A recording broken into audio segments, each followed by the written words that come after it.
Alright, what's up y'all, it's LakerFan here. As you can see by the title of today's video, we're here to talk about what may become the new meta in 2K20 if it isn't already. Now, what you're going to see in today's vid, we're playing against a two-way slash play and a rim sharp. In my opinion, this is one of the lineups that has become the most popular in 2K20, and I'm here to kind of just explain how to defend it, how to play against it on offense. You know how it is, you got two lockdowns you're going against. Now in this video too, we do have two lockdowns as well, but we have a finisher, which is like the finishing and defense pie chart, and then we got Cook on his two-way sharp. So this is the, obviously the sharpshooter and defense pie chart. A lot of y'all who are familiar with the channel know we run this combo quite often. Now, what we run into a lot is this right here with the glass cleaning lockdown and the two-way slash play. You can see Cheezer won Ruffles, obviously he's in XT, all that good stuff. We got two gameplays both against this team right here, and I'm gonna go ahead and just show you guys a different variety of like defense and offense that we do.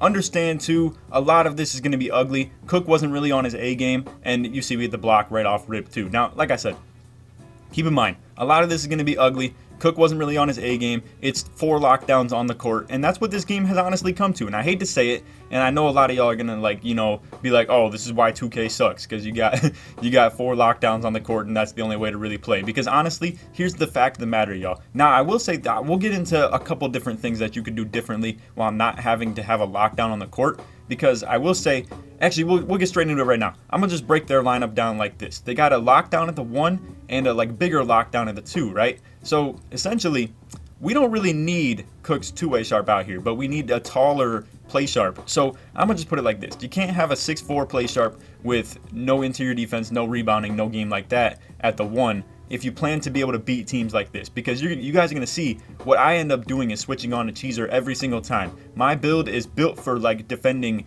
builds like his, where, and you see we're running out of shot clock. This is a complete bailout right here, but anyway, let me stay on topic with the commentary. My player is built for stopping builds like Cheezer's, where it's a two-way slash play. Obviously, he's looking to ISO every single time. They're not going to run many pick and pop sets. Now, I will say if they do run pick and pop sets, I don't really know why people don't do that more when they got these rim sharps and two-way slash plays. Maybe it's because they don't feel comfortable shooting off screens. I don't know what it is. But honestly, if they just ran pick and pop, it'd be so much more simple to just force a mismatch of whichever matchup you want on your ISO player.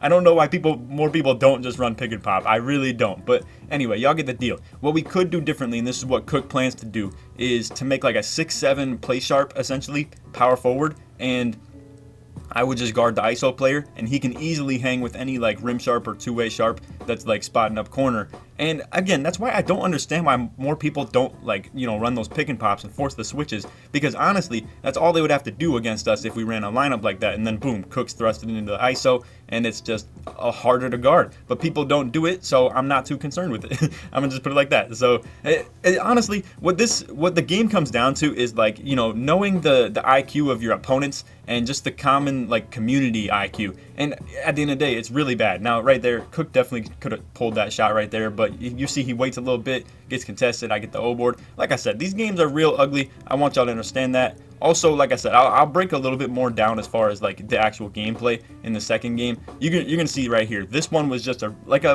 honestly, it looks disgusting. It's super sloppy. But believe me, the second game it's even worse. Now again, like I said, this is what this is what 2K20 is coming to. There's a lot of lockdowns needed on the court. It's just defense rules in this game, because honestly, you get away with driving really well when you have a low slashing ability. You get away with shooting really well when you have a low shooting ability. But you know what you don't get away with doing is playing good defense when you have a low defensive ability. It's honestly just that's the reason lockdowns are so needed in this game. You playmaking, you don't really need it to move fast.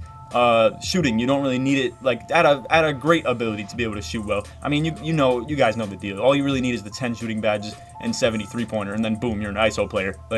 It's really as simple as that. And then obviously, as far as finishing goes, you've seen people with literally 1 finishing badge still get contact dunks, and I don't know. I always speak it to how well the balance is in this game, and you can see right there, Cook could have hit me on the lob, but I always speak to how well the balance is in this game, and that's why I don't understand why people talk about oh, slashers are OP, they take no skill, they're so hard to guard. Let me know what y'all think of that topic too, as far as if slashers are too hard to guard and too OP.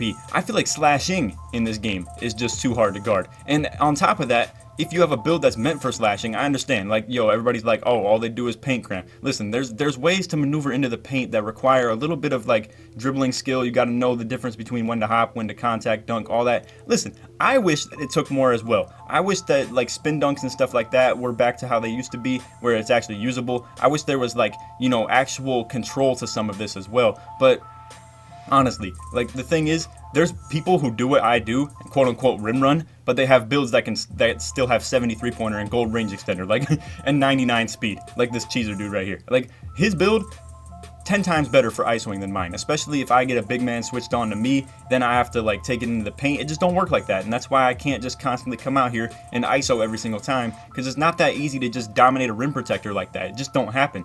But anyway, we're gonna switch to the second gameplay right here. So they come around, Cheeser changes his mascot, and we're just running this second game back. I'm gonna fast forward through the intros because you already know what we're working with here. They didn't switch any builds. We didn't switch any builds, so it's just the same opponents. So straight into game 2. This one, real ugly, real ugly, and I like it was just a bad cook game. I'm gonna put it like that. This man, he was struggling last night. I don't want y'all to give him too much hate in the comments. Like, obviously, you know, it's 2 locks. You're gonna struggle on offense, especially with the 4. Like I call it 4-out-1 in pick and roll, but it's, you know, you get what I'm saying. It's the inside big man pick and roll where I understand like my build not being able to shoot does like give us some problems too, but that's what I'm talking about. I should be rewarded with not having a build that can shoot and clogs up the offense as far as pick and roll goes with the ability to slash. Like, I don't see how y'all be talking about like, oh, slashers are too OP. Like, bro, my build does what it's supposed to do. There's people who have literally playmaking defenders and their 2 best categories of their player is driving and shooting. Like, that's that's how they like play the best. I think it's ridiculous. Like, my build does exactly what it's meant to do. I don't have shooting and I can't shoot. I have low playmaking and I struggle to get myself open sometimes. Like, it's honestly, my build is made to do what it's supposed to do.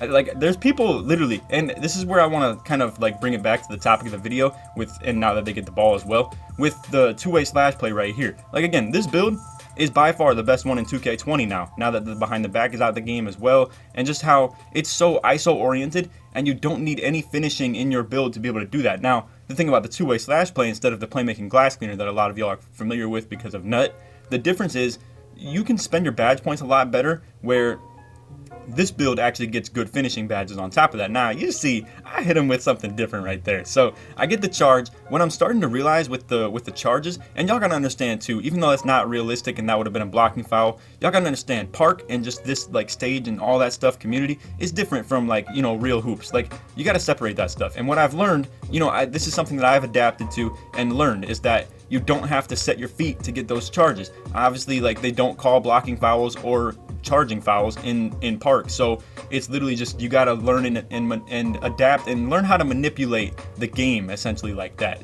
And then they always come back to that good old no skill comment where it's like, oh, that's not realistic, that's BS. Like, yo, I learned how to do it. I'm gonna put it like that. I have learned and adapted to how to do it, and that's something that everybody in the game can do. It's not like I'm exploiting and just cheating. I literally am learning how to do that, especially on builds that, you know, really look to drive. And I got some great tips for y'all on how to stop this 2-way slash play as well. I'm gonna save that till next video though. If we can hit 500 likes in the first 24 hours on this one, I got y'all tomorrow. We're gonna bring the how to defend 2-way slash plays, or even just slashing guards in general, because I'm giving away my sauce of how I play. Now this right here, I'm gonna break this down real quick. So you're gonna see, this is what I call a pre-switch. When we're running the pick and roll, a lot of y'all already know about this because I've put you on game with like the pick and roll offense, but I call a pre-switch where the big man is dropping back to the paint before I even get near the screen, and you're gonna see he already knows Cook's gonna like allow himself to be guarded by this 2-way slash play right here. So boom, you see how he's playing super low off that. If Cook would have been looking to shoot, then we probably could have had it. Now, I noticed this as well, and I wish I had like an arrow I could point, but essentially, I normally try to slip through the 2 defenders, but because I see the bigs on the backside and I can't get to the hoop off an angle like that, I just dive it straight to the paint and get like kind of slide behind him. I hope y'all understand how that works, because that was a very hard thing to do right there, and I knew that I wanted to do it too. And that's where I wish, listen y'all, I wish the pick and roll game was the meta still. I really do. And you see right here, I'm just camping paint because he was like off of me. Then he still got close, but he's still a little too small to guard that. But I really do wish the pick and roll game was still the meta. But the fact of the matter is, you can't have a true outside point guard and still run that, where it's like, you know, if you have a dude with 64, or he's 6'4", with like very minimal defense and stuff like that, and he just can't hang with these two-way slash plays when it comes to the ISO. And then if I try to guard him because I feel like I can guard them very well, then you just get stuck with them on the big man, and they're just going to get dominated on the rebounds. They're going to get put into the post. It's just a never-ending thing of that. Now, I want you to understand and remember why it's really like that. You have these two-way slash plays who have just taken over the game. I feel like the BP was really taken over when the behind the back was still a thing, and, you know, like shooting range and just driving ability and driving badges were more important in that situation. And now, like, this two-way slash play is taken over just because outside point guards can't hang with them in the paint and stuff like that. Even the BPs, like, you need a build that either has height or good defense, one of the two. And honestly, even at that, 6'4" with great perimeter defense is not enough to stop those two-way slash plays, for real. Like, they do have so much speed, and sometimes that's hard for me to handle sometimes, where they can just, like, you know, kind of put me on a string and just take advantage of that. Now right here, I lose my ball control, like, ability. It falls below 70 somehow, probably because of stamina, and then boom, I fumble the ball. So anyway, but back to the topic of that whole conversation. The two-way slash plays,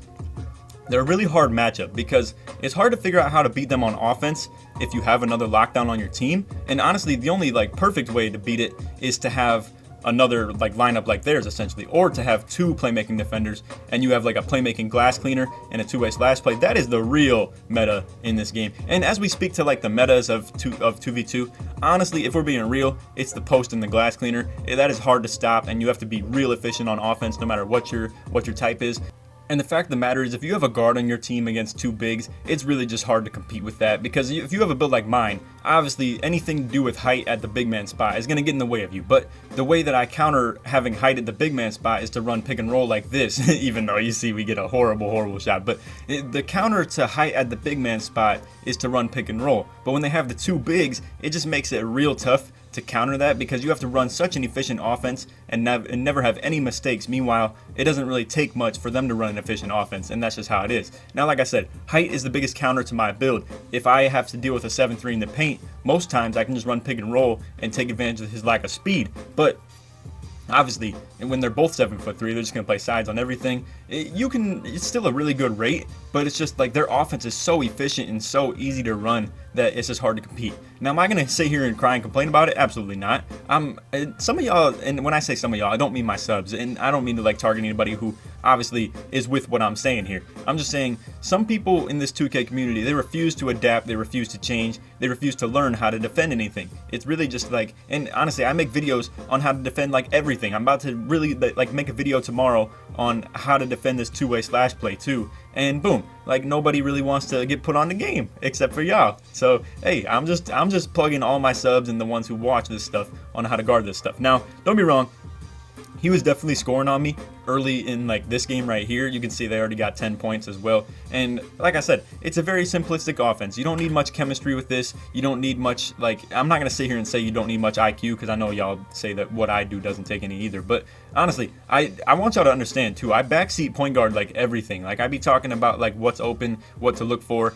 My IQ is high, I just don't have the stick skill to, like, running on outside point guard. And honestly, I don't think I'd ever want to run with a different inside big than what I know. And a lot of people aren't going to do it like me. I'm trying to, like, stay humble with this, but, like, also kind of explain to y'all that it does take a lot to play like this. And I feel like I'll be letting sort of, like, the haters get too much in my head with this stuff and, like, convince me that the way I play takes no skill. I understand fully that nobody could hop on this build that I have right here and really compete the way that I do. And I really, like, fully stand by that and truly believe that, honestly. And I know y'all probably want me to, like, you know, stay confident in my game as well. And that's just the thing too. Like, I don't just come out here and do this right here. Like, honestly, I want y'all to understand, this right here is very easy to do. It's ISO on a build. If you learn to shoot with 73-pointer, it is not that hard to do. If you learn to shoot with 73-pointer, it's not that hard to just get any shot that you want. It's a hard matchup right there. He has such great speed, such great shooting ability, and such great defense.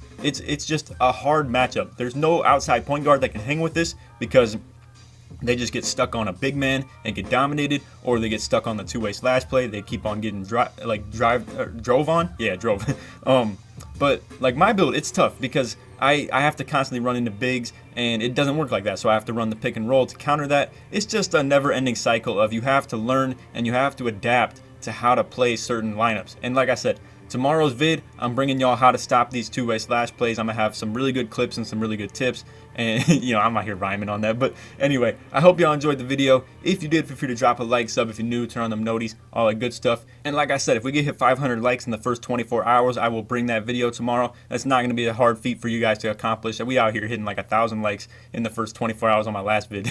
So anyway, I do appreciate all the love and support that everybody been showing. I really do appreciate that. And like I said, I appreciate you guys, you know, keep on gassing me up with my game too, because like I said, in this year of slashers, how OP they've become, I feel like a lot of people forget about how good I have been on them in the last 3 years, and have like never gone away from this play style, and I've stuck to it even in like the bad years of this slashing stuff. And I feel like, I don't know, it's just tough because it gets real cloudy with what like creates quote unquote skill with the slashing stuff, because you know everybody else does it now and they all like cry about it and complain that they're getting like taken advantage of. But y'all get the deal. I appreciate everybody kind of, you know, still always gassing me up, and I really do appreciate that. But anyway, like I said, if you all enjoyed the video, feel free to drop a like, sub if you're new, turn on them noties, all that good stuff. Other than that, take it easy, man. Peace.